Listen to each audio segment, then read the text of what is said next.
నేను డాక్టర్ రియాజ్, రాష్ట్ర గ్రంథాలయ సంస్థ చైర్మన్, తెలంగాణ రాష్ట్రం. ప్రపంచవ్యాప్తంగా నివసిస్తున్న తెలుగు ప్రజలకు, ప్రధానంగా తెలంగాణ ప్రజలకు పరాభవ సంవత్సర ఉగాది శుభాకాంక్షలు. పరాభవ, పరాశక్తి, చరాచర జగత్తు నడిపించేది గొప్ప శక్తి. ఆ శక్తిని భారతీయులుగా మనం పరాశక్తిగా గుర్తిస్తాం.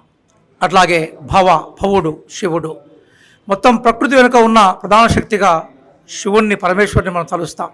ఈ నేపథ్యంలో పరాశక్తి, శివ దైవాల సాక్షిగా పరాభవ సంవత్సరం మనకు స్వాగతం పలుకుతూ ఉంది. తెలుగు సంస్కృతి అనేది ఒక విశాలమైన, అద్భుతమైన సంస్కృతి.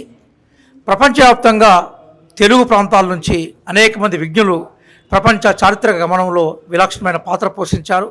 భవిష్యత్తు తరాలకి తెలుగు జాతికి సంబంధించిన విశిష్టత, విలక్షణ లక్షణాలు ఏవైతున్నాయో వాటిని పరిచయం చేయడం కోసం, అట్లాగే యుద్ధరహిత సమాజాన్ని ఆశించడం కోసం, మానవ మనుగడకి శాంతి సందేశం ఇవ్వడం కోసం ఈ సంవత్సరము గొప్ప సందేశాన్ని ఇవ్వాలని తెలంగాణ రాష్ట్ర ప్రభుత్వం వైపు నుండి, అలాగే రాష్ట్ర గ్రంథాలయ సంస్థ నుంచి 99 టీవీ ద్వారా మేము విజ్ఞప్తి చేస్తూ ఉన్నాం.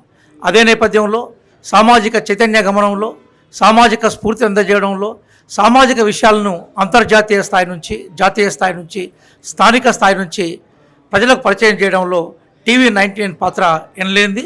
మరొకసారి TV9 యాజమాన్యానికి, పాత్రికేయులకి, జర్నలిస్టులకి, టెక్నీషియన్స్కి అభినందనలు చెప్తూ, మరొకసారి తెలుగు ప్రజలందరికీ, ప్రధానంగా తెలంగాణ ప్రజలకి రాష్ట్ర గ్రంథాలయ సంస్థ చైర్మన్గా నేను శుభాకాంక్షలు తెలియజేస్తున్నాను.